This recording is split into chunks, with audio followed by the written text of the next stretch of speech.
Sino po ba tayo para hadlangan yung kapwa-tao nating gumagawa naman ng mabuti? Halimbawa na binigyan ka niya ng kayamanan para makatulong sa kapwa.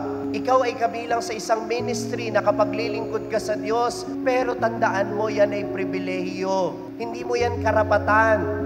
Pag inisip mo na yan ay pribilehiyo lang na ipinagkatiwala sa'yo, hindi mo ipagmamalaki, hindi mo ipagmamayabang. At higit sa lahat, hindi ka matetreten kapag may taong gumagawa ng mas mabuti kaysa sa mabuting ginagawa mo.